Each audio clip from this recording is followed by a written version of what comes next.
Bismillahirrahmanirrahim. Assalamualaikum warahmatullahi wabarakatuh. Pada kesempatan kali ini kita akan mempelajari specificity dan juga urutan prioritas jika ada rule atau peraturan CSS yang bentrokan, maka siapa yang menang. Kita bahas dulu, apa itu specificity? Specificity atau spesifitas adalah cara untuk menentukan seberapa kuat suatu selektor dalam bersaing dengan selektor lainnya saat menerapkan gaya ke elemen HTML. Bayangkan teman-teman, kalau teman-teman punya 2 atau lebih aturan CSS dan berlaku ke elemen yang sama, maka aturan dengan spesifitas lebih tinggi akan menang, kecuali ada important. Singkatnya, spesifitas itu artinya semakin spesifik selektor teman-teman, maka semakin kuat selektor itu untuk diaplikasikan di elemen tersebut. Kita akan lihat dulu Wet3School. Kalau di Wet3School, what is specificity? If there are 2 or more CSS rules that point to the same element, jika ada 2 atau lebih peraturan CSS yang akan diimplementasikan di elemen yang sama, maka selektor dengan specificity yang lebih tinggi akan menang.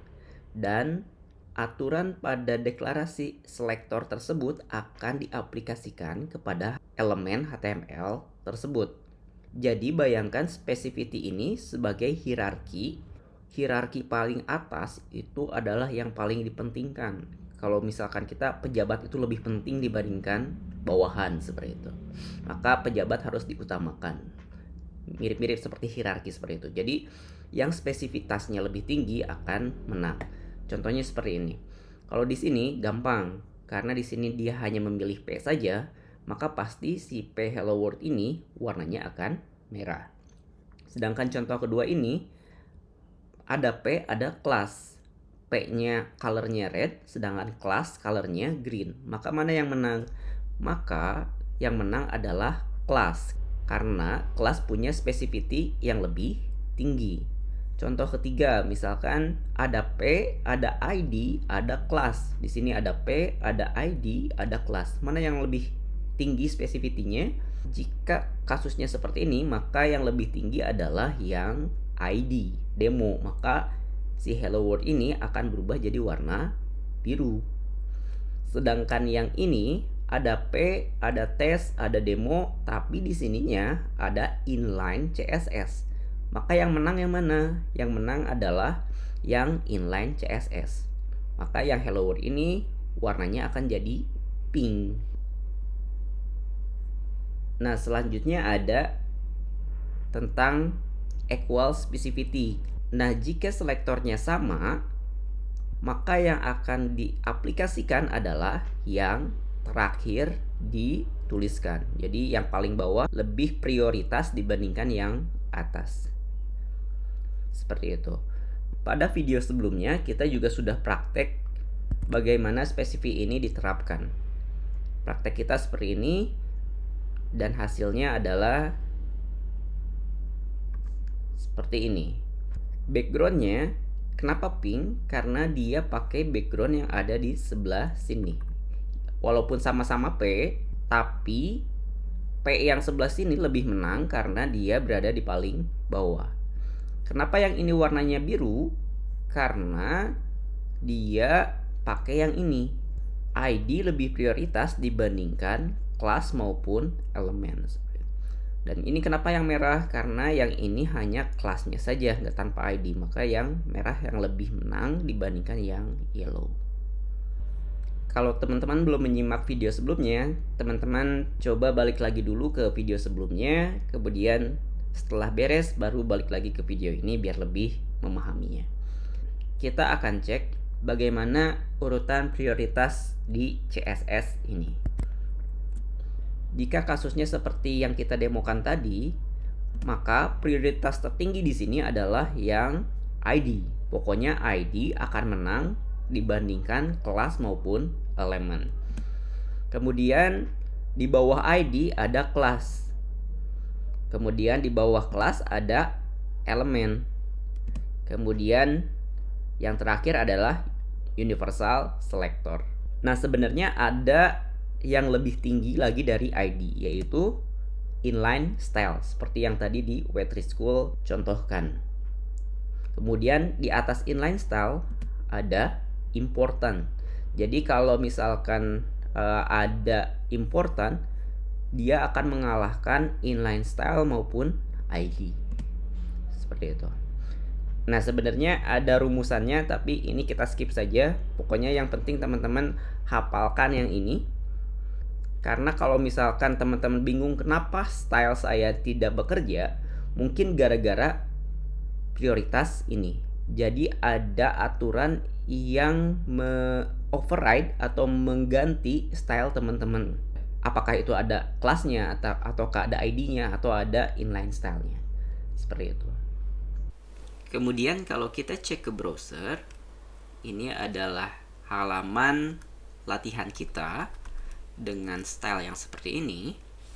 Kita lihat bahwa sebenarnya sekali lagi seluruh style ini akan diaplikasikan di halaman kita. Tetapi khusus yang bentrokan maka akan dilihat spesifitasnya. Misalkan seperti ini, kita klik kanan dulu, kemudian kita klik inspect element. Nah, kita akan diperlihatkan pada tab style ini urutan hierarki dari spesifitasnya. Misalkan contoh, di sini kita punya ID, paragraf, kemudian kelas teks penting, kemudian ada dalam elemen P.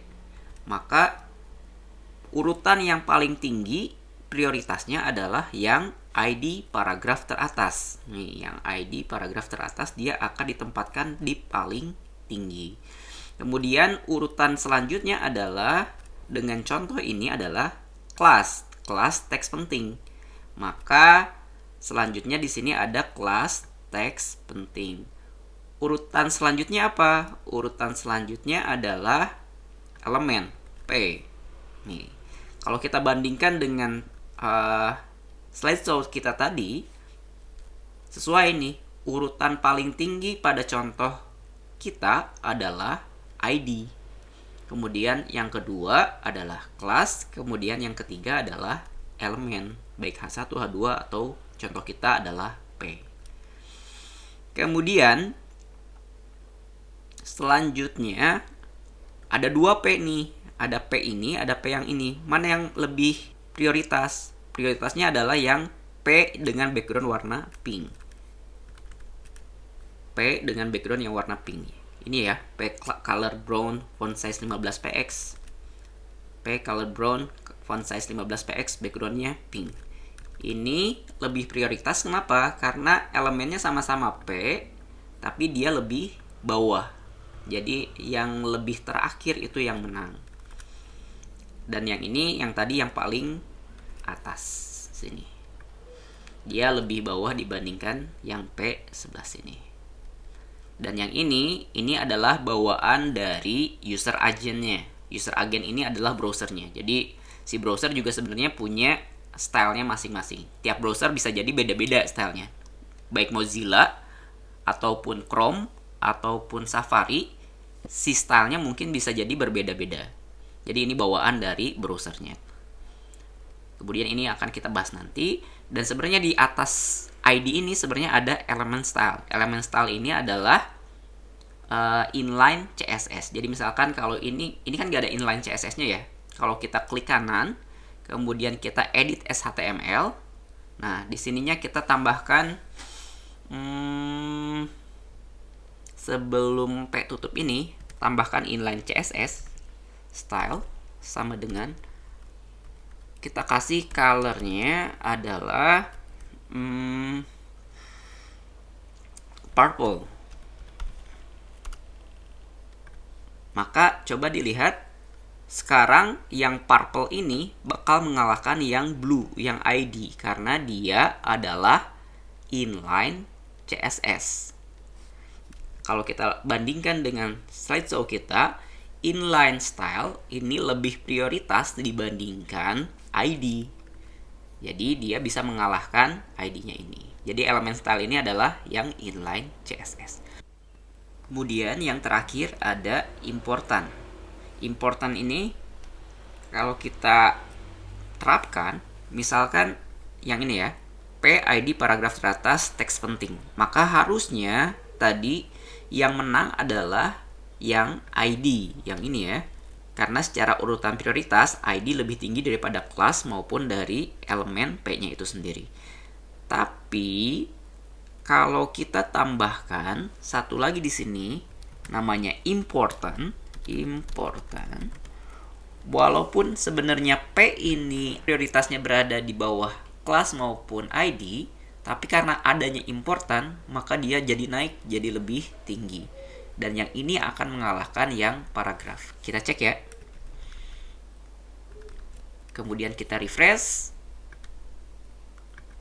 Nah, maka sekarang dia elemennya jadi brown. Walaupun tadi di atas ada ID paragraf teratas dengan blue, dia kalah. Kalah kenapa? Karena kalah di sini ada important. Dia lebih menang dibandingkan ID. Sekali lagi, important lebih prioritas dibandingkan inline style maupun ID. Jadi ini urutan tertingginya ya, important. Jadi kalau teman-teman mau mengoverride semuanya pakai important.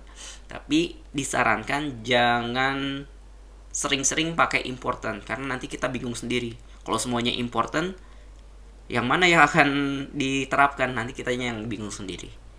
Jadi sekali lagi bijak-bijak pakai style important ini. Nah, mungkin itu saja teman-teman. Mudah-mudahan dapat dimengerti materi kita kali ini. Terima kasih atas perhatiannya dan saya tetap percaya PNS bisa coding.